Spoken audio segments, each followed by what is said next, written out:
Wealth After 50 presents 5 retirement myths that could cost you $100,000. Meet John. He's the executive we all picture when we think of successful. For 30 years, he did everything right, climbed the ladder, saved like a pro, and built a solid 7-figure portfolio. He was on the home stretch, just years away from his dream retirement. But a single common assumption, an assumption millions of us make, was about to punch a $100,000 hole in his plan and nearly sink his entire dream. What was that assumption?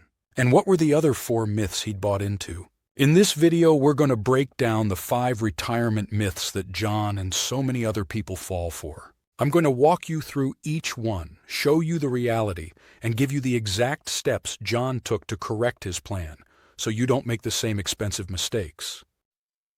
Myth 1. I'll spend less in retirement. This is the big one.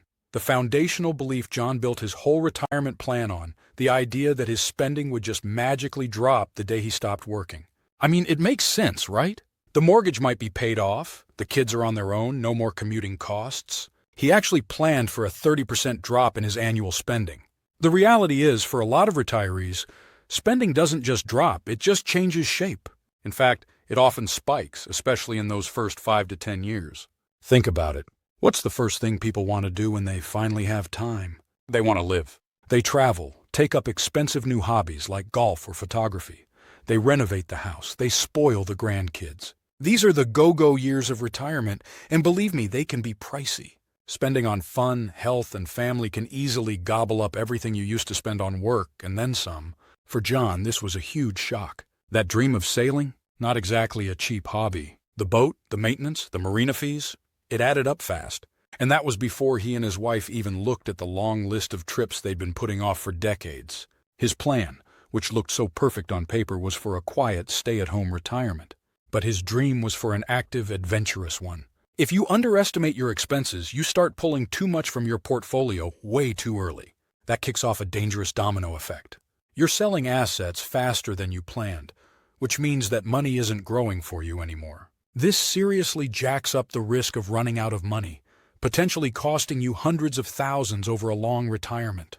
So, what's the resolution? He scrapped his old budget and started over with a much more honest framework. First, he split his future expenses into 3 buckets: essentials, discretionary, and legacy. Essentials are the must-haves: housing, groceries, utilities, and basic health care. Discretionary is all the fun stuff: travel, hobbies, and dining out. And legacy is what he hoped to leave for his kids or charity. Second, he got brutally honest about that discretionary bucket. No more guessing.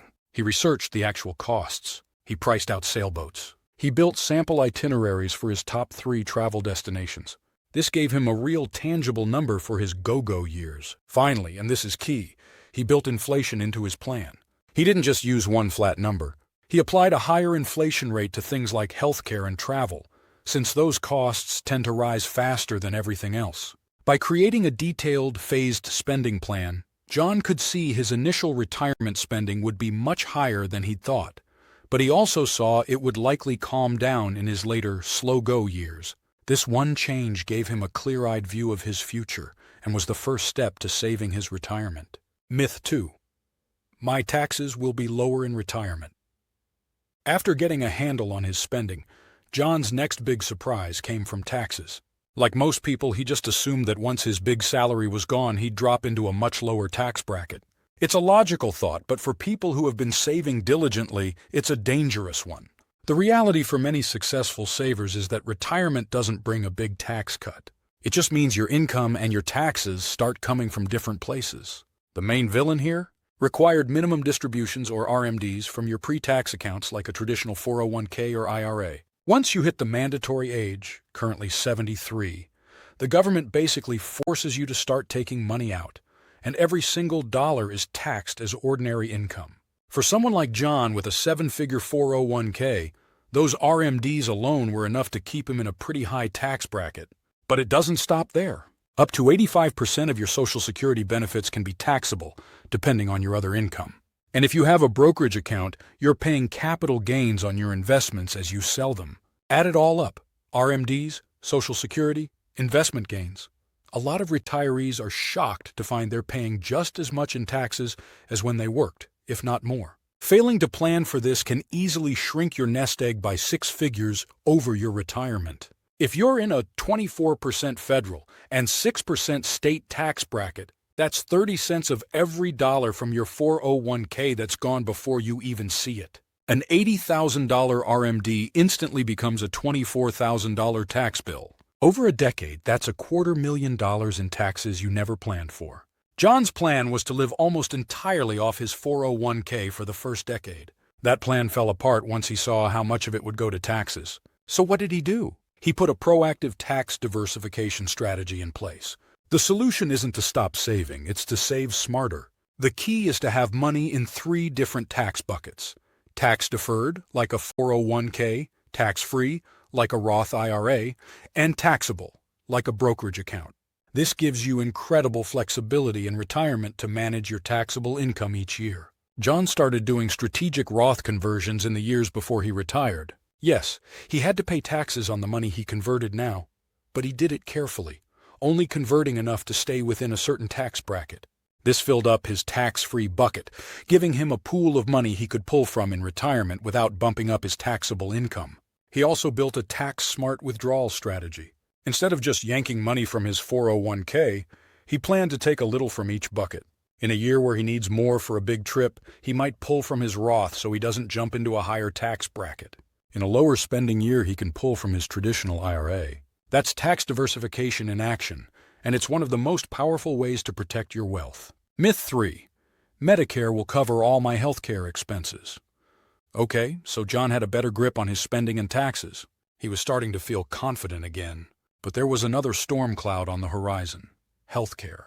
Like so many Americans, he figured that once he turned 65, Medicare would be his golden ticket to affordable healthcare. He was wrong. This is one of the most dangerous misunderstandings in retirement planning.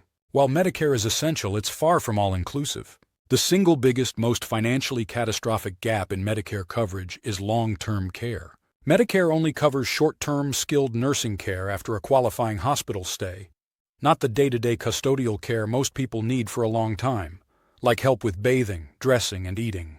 And the cost of long-term care? It's staggering. A private room in a nursing home can blow past $100,000 a year, and in many places it's much higher. A home health aide can cost tens of thousands. A long-term care event for just one spouse can completely decimate a couple's life savings. On top of that, Medicare generally doesn't cover dental, vision, or hearing aids, expenses that are practically a guarantee as we get older. For professionals like John, who are used to great, low-deductible health plans from their employer, the out-of-pocket costs in retirement are a rude awakening. John had basically treated healthcare as a rounding error in his budget. When he saw the potential price tag of long-term care, he realized it was a black hole that could swallow his entire nest egg. This myth wasn't going to cost him $100,000, it could cost him everything. The fix here wasn't simple, it was a multi-part strategy. First, he and his wife educated themselves on what comes after basic Medicare. They looked at Medicare supplement plans, or Medigap, to help cover deductibles and coinsurance. They also explored Medicare Advantage plans, which often bundle in some dental and vision coverage. Second, they confronted the long-term care risk head-on. For some people, that means buying a dedicated long-term care insurance policy. For others, a hybrid life insurance policy with a long-term care rider is a better fit. John and his wife decided to self-insure some of the risk by earmarking a chunk of their portfolio specifically for future health costs, while also buying a smaller hybrid policy to protect against a truly catastrophic multi-year event. Finally, they maxed out a health savings account, HSA, in their last few years of work. An HSA is a triple tax-advantaged powerhouse. Contributions are tax-deductible, the money grows tax-free, and withdrawals for medical expenses are tax-free. It's the ultimate healthcare savings account, and it gave them another dedicated, tax-free bucket of money for retirement. Myth 4. A fixed withdrawal rate guarantees my savings will last. With his spending, tax, and healthcare plans on solid ground, John looked at the engine of his retirement income, his withdrawal strategy. For years, he'd clung to the most famous rule in finance, the 4% rule. He figured if he just took out 4% of his portfolio the first year and adjusted for inflation, his money was guaranteed to last. The 4% rule is a fine starting point, but treating it like a guarantee is a huge mistake. The real danger has a scary name: sequence of returns risk. This risk is all about the devastating impact of a bear market hitting right when you retire. Picture two retirees, both with a $1 million portfolio. Retiree A gets a few years of great market returns. Their portfolio grows even as they take money out, giving them a nice cushion. But retiree B gets slammed with a 20% market crash in their very first year. They still need to withdraw their $40,000 to live on, but now they're forced to sell their investments at rock-bottom prices. This permanently carves out a piece of their principal, creating a hole that's almost impossible to dig out of. Even when the market recovers, their portfolio is so much smaller that it can never catch up. That's sequence risk. Sticking rigidly to a fixed withdrawal rate during a downturn can be the nail in the coffin for a retirement plan. John realized his set-it-and-forget-it 4% plan was incredibly fragile. A bad run of luck in the market right after his retirement party could change his life forever. The solution was to build flexibility into his withdrawal plan. Instead of a fixed percentage, he adopted a guardrails approach. He still has a target withdrawal rate, but he also has upper and lower limits. If the market has a great year, maybe he takes a little extra for a big trip. But if the market tanks, he tightens his belt and withdraws less, protecting his principal when it's most vulnerable. He also built a cash buffer, setting aside 1 to 3 years' worth of living expenses in super safe liquid accounts. This is his first line of defense. If the market crashes, he doesn't have to sell his stocks when they're down. He can live off the cash buffer for a year or two, giving his portfolio time to recover. Finally, he looked into sources of guaranteed income, like an annuity, to cover his essential must-have expenses. This creates a reliable income floor, so he knows his basic needs are covered no matter what Wall Street does. His portfolio can then be used for the fun stuff, with more flexibility to ride out the market's waves. Myth 5. I should claim Social Security as early as possible. This brings us to our final and most impactful myth, the one that was truly John's single most costly assumption. It was his plan for Social Security. John, like so many people, was going to claim his benefits the second he could, at age 62. His logic sounded reasonable. I've paid into it my whole life. I want my money now. What if the system runs out? This fear-based decision is understandable, but it is often a multi-$100,000 mistake. Here's the reality. For every year you delay claiming Social Security past your full retirement age, which is 67 for most people now, your benefit permanently increases by 8%, all the way up to age 70. Waiting from 62 to 70 can boost your monthly check by a whopping 76% or more. Let's use real numbers. Say your benefit at full retirement age is $3,000 a month. If you claim at 62, it gets reduced to about $2,100. But if you wait until 70, that same benefit grows to about $3,720. That is a difference of over $1,600 every single month for the rest of your life. For a high earner with a long life expectancy, the total gain in lifetime benefits can easily top $100,000 or even $200,000. Social Security is one of the only income sources you'll have that is guaranteed for life, adjusted for inflation, and has zero market risk. Maximizing it is like buying the best longevity insurance on the planet. By planning to claim early, John was about to trade that incredible asset for a much smaller, short-term gain. Once he saw the math, the fix was obvious, but it took some planning. The solution was to delay Social Security as long as possible, ideally to age 70. But how do you live in the meantime? That's where a bridge strategy comes in. John planned to use his other assets, specifically his brokerage account and some of his IRA funds, to bridge the income gap between retiring at 65 and claiming Social Security at 70. Sure, it meant drawing down his portfolio a bit faster for 5 years, but the payoff was gigantic. He was essentially buying a much larger government-guaranteed pension that would last for the rest of his and his wife's lives. This strategy required careful planning to make sure the bridge fund was big enough and the withdrawals didn't create a tax nightmare. But by reframing his portfolio as a tool to maximize Social Security, he completely transformed his long-term financial security.